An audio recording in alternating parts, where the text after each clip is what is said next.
Hello, everyone. How are you today? Sorry I haven't read to you in a while, but I'm here to read to you today. Sorry, my asthma's been bugging me, so sorry if I cough a lot. There is Mittens. She's going to sit and read with you also. Say hello, Mittens. Then you have Mickey Mouse, who's going to read with you. And then we have Minnie Mouse, who's also going to read with you. So we have 3 kitties and Mrs. Hostetter today. So aren't you guys lucky? Okay, here we go. This is Esperanza Rising, and I'm reading this with the permission from Scholastic Publishing. And this is called Almonds. And we're definitely not reading this whole chapter, just part of it, because their chapters are very long. Sorry for the movement.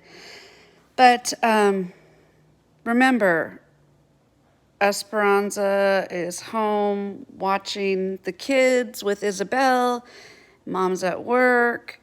The other adults are at work, and so she doesn't even know how to sweep a floor and do all that. So she's struggling. Oh, my hair. Sorry. She's struggling with the fact that she's totally out of her comfort zone. Totally. So I wonder what Almonds is about. So here we go. My neck hurts, said Mama as she massaged the back of her head with her hand. It is not my neck, it's my arms that are sore, said Hortensia. It is the same for everyone, said Josefina. When you first start in the sheds, the body refuses to bend, but in time, you will get used to the work. Everyone had come home that night tired and with various aches and pains. They gathered in one cabin for dinner, so it was crowded and noisy. And one cabin is like the stable thing, so that's got to be really cramped. Josefina warmed a pot of beans and Hortensia made fresh tortillas. Juan and Alfonso talked about the fields while Miguel and Isabel played with the babies, making them squeal with laughter. Mama cooked arroz, and Esperanza was surprised that Mama knew just how to brown it first in oil with onions and peppers. And that's rice, by the way. Esperanza chopped tomatoes for a salad and hoped no one would mention the sweeping. She was glad this day was over. Her bruises had been to her pride. I guess that she was proud of her hard work, even though she had bruises. Isabel took a fresh tortilla, sprinkled it with salt, rolled it up like a cigar, and waved it at Miguel. How come you and Tio Alfonso won't let me go behind the cabin with you? Shh, he said. It's a surprise. Why are you so full of secrets? Asked Esperanza. But neither Alfonso nor Miguel answered. They simply smiled while they prepared their plates. They ate dinner, but before they could slice a cantaloupe for dessert, Alfonso and Miguel disappeared with instructions not to follow them. What are they doing? Demanded Isabel. Hortensia shrugged as if she knew nothing. Miguel came back just before sunset. Senora and Esperanza, we have something to show you. Esperanza looked at Mama. It was obvious Mama was as confused as she was. They all followed Miguel to where Alfonso was waiting. Behind the cabin was an old oval wash tub with one end cut off. It had been set to one side, forming a little shrine around a plastic statue of Our Lady of Guadalupe. Someone had built a grotto of rocks around the base of the tub. Around it, a large plot of earth had been fenced in by sticks and rope and planted with thorny stems, each with only a few branches. Isabel gasped, "It's beautiful. Is that our statue?"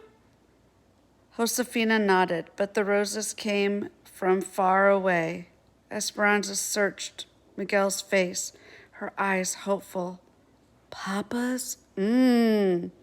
I think that's what was in the package. Maybe that's why they had to water it, because the rose garden for her. It's all making sense. Yes, these are your papa's roses, said Miguel, smiling at her. Alfonso had dug circles of earth around each plant, casitas, little houses that made moats for deep watering, just like he had done in Aguas Calientes. But how? Esperanza remembered the rose garden as a blackened graveyard. After the fire, my father and I dug down to the roots. Many were still healthy. We carried, sorry, Mickey's bothering me. We carried the cuttings from Agua Calientes, and that's why we had to keep them wet. We think they will grow in time. We will see how many bloom. Esperanza bent closer to look at the stem's roots in mulch. They were leafless and stubby, but lovingly planted. She remembered the night before the fire when she had She remembered the night before the fire when she last seen the roses and had wanted to ask Hortensia to make rosehip tea. I've never had that. I wonder if that's good because, you can have the rose petals. But she never had a chance. Now, if they bloomed, she could drink the memories of the roses that had known Papa. She looked at Miguel, blinking back tears. Which one is yours? Miguel pointed to one. Which one is mine? He smiled and pointed at the one that was closest to the cabin wall and already had a makeshift trellis propped against it. So you can climb, he said. Mama walked up and down, carefully touching each cutting. She took Alfonso's hand in her own and kissed him on each cheek. Then she went to Miguel and did the same. Muchas gracias, she said. Mama looked at Esperanza. Didn't I tell you that Papa's heart would find us wherever we go? Oh.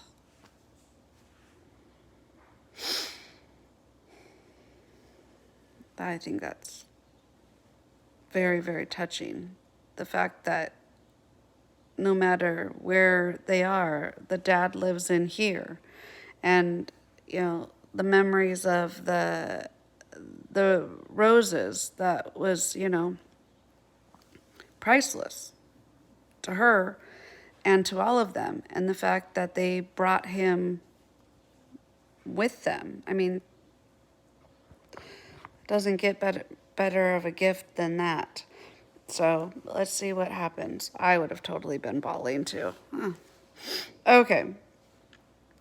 The next morning, Hortensia put a piece of fabric over the window and sent Alfonso next to the door with Miguel, Juan, and the babies. Hortensia, Mama, and Josefina brought in the big wash tub and filled them half full with cold water. Then they heated pots of water on the stove and warmed the baths. Esperanza, sorry. I know you didn't want to see my arm. Sorry.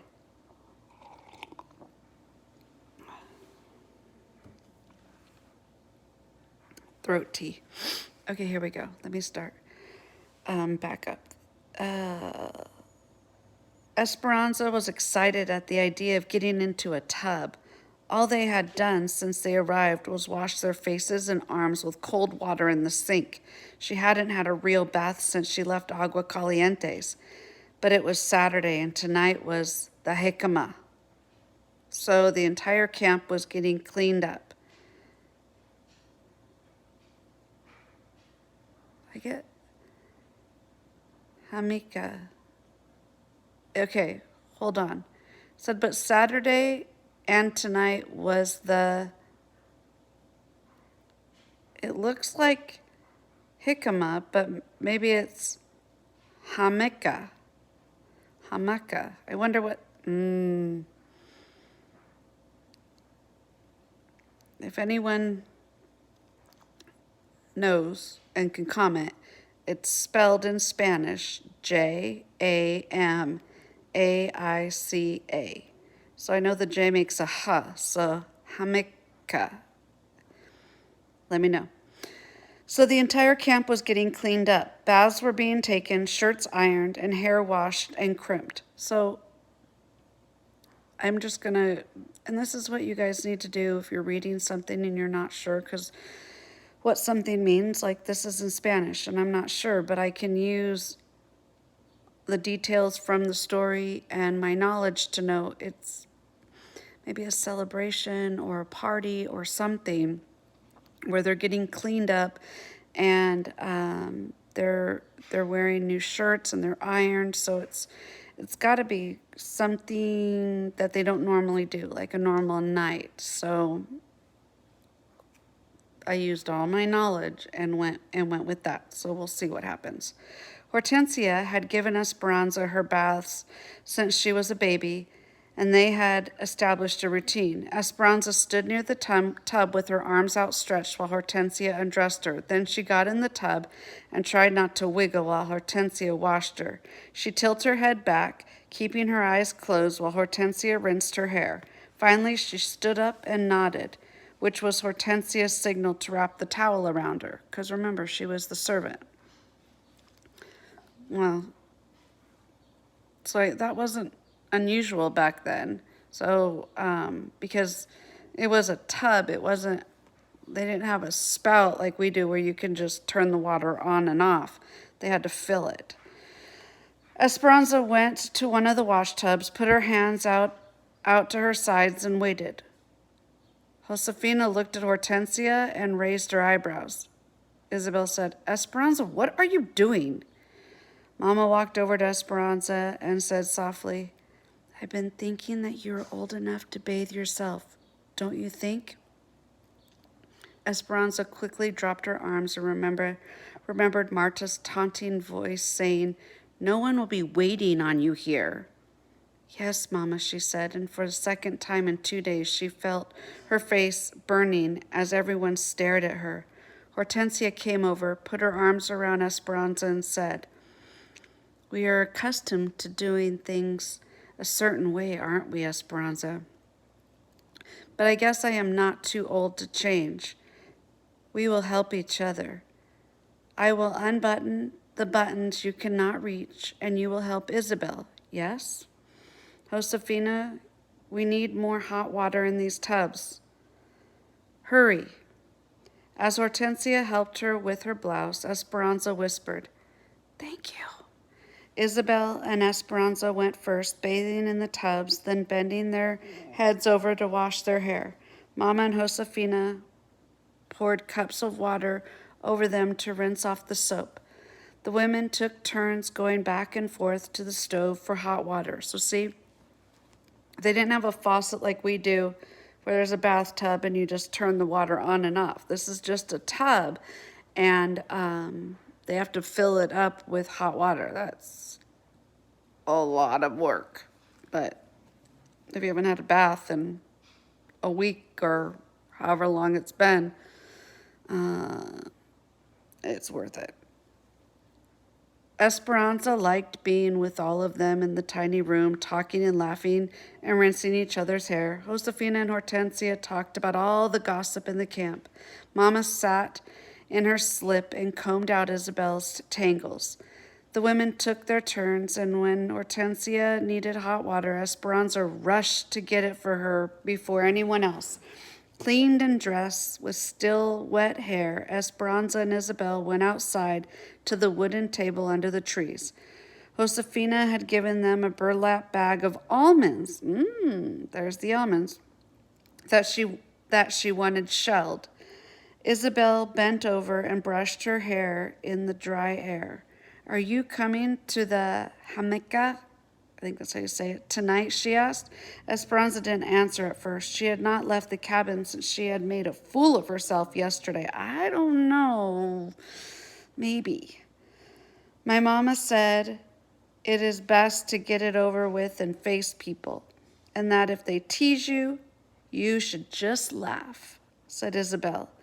"I know," said Esperanza, fluffing her own hair that was almost already dry. She dumped the nuts onto the table and picked up an almond still in its flattened pod.